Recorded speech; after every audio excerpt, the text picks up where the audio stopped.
Hello, everybody. Welcome to my messy apartment.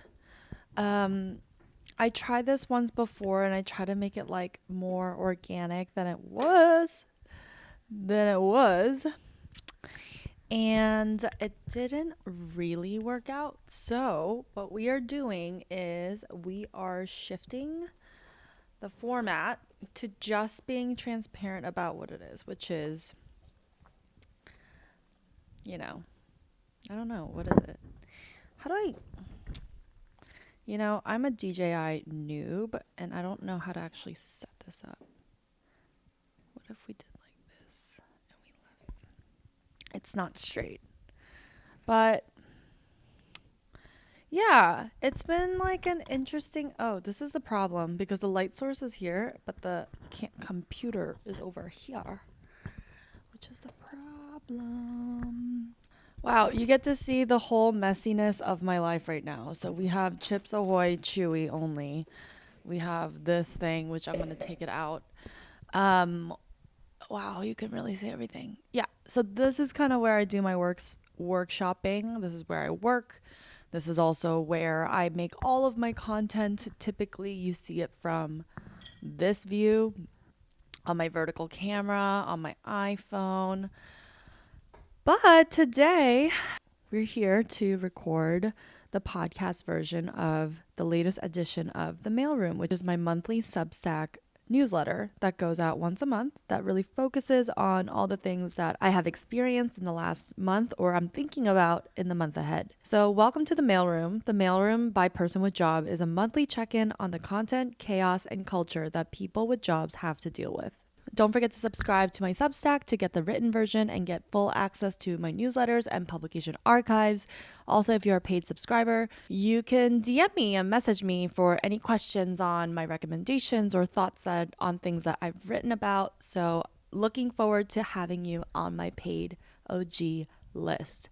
And it's growing every month. We now have 2 subscribers, which is really exciting. Let's get started with the November edition of the Mailroom. Be Delulu and follow your dreams. Isn't it a wild time to be alive when the simple act of wanting to try something new, to be, to create, or explore is now considered delusional? It feels like we've reached the final boss of capitalism where every pursuit must justify itself through profit. It's not enough just to earn a living. Now you're expected to earn a lot. These days, a pursuit doesn't even feel worth pursuing unless it's monetized. Scroll anywhere online and you'll see it. Haul culture, luxury unboxings, endless travel, and billionaires, Becca Bloom, selling you the dream of freedom through their content. It's all noise convincing us that the only path to a good life is through more. More money, more possessions, more validation. As a child from an immigrant household, I know all too well that pursuing something for passion's sake is seen as delusional. All through college and my 20s, there was absolutely no balance between the work that kept me intellectually or creatively satisfied and the work that actually paid. It was a constant struggle, and I pivoted roles every 2 years because the high earning ones never fulfilled me.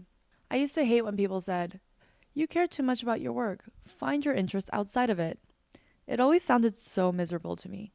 The idea that you should split your consciousness to clock in as a drone during the day just so you can come alive after hours was never an option for me.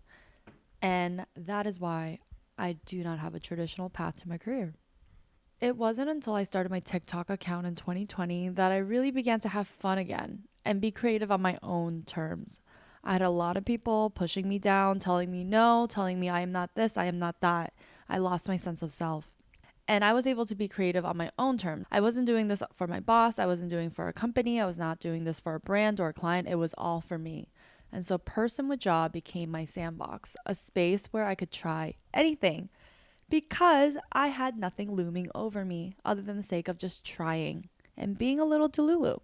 It also helped that PWJ was an alias and I was semi-anonymous, which also gave me permission to experiment and to film in public, to share my thoughts freely and not feel a sense of judgment from an existing network. I created series like Meet a Person with Job and Out of Office. Trying for the sake of trying became the point, and I had fun along the way. But before we get further down into this topic, we're going to do a hard pivot. Let's put a pin in it and talk about AI, the obsession of the moment. Recent reports say we're facing a looming shortage of high quality, readily available internet data, the very stuff that trains AI models. But here's the irony: those high quality inputs come from us, human creativity, curiosity, and originality. The same things that can't be faked, automated, or optimized.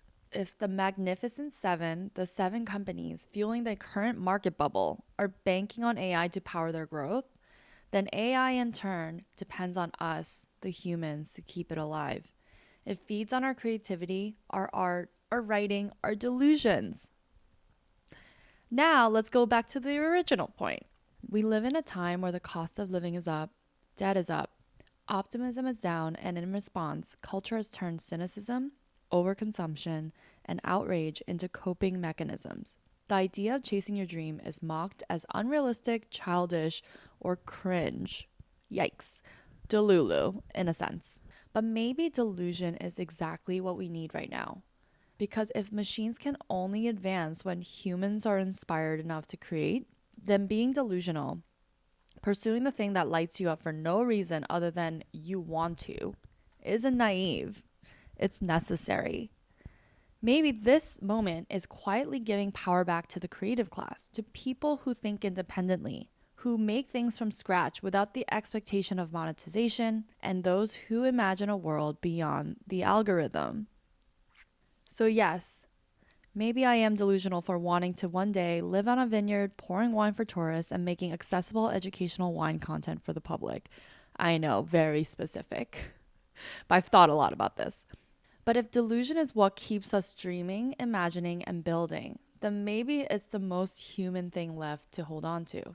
And in our current climate, perhaps it's the most valuable. Because when everything else can be replicated, the only true gold left is our ability to dream. So, in closing thought, go be Delulu. Start the project. Move cities. Vote for the person who gives you hope. Side note, we'll put an asterisk later about the recent New York City mayor's race and the context around socialism, communism, whatever. Anyway, moving on. Launch the thing. The world might call it unrealistic, but that's exactly what keeps it interesting. I hope you enjoyed this, and please let me know what your thoughts and comments are, and we'll see you next month in the mailroom. Bye.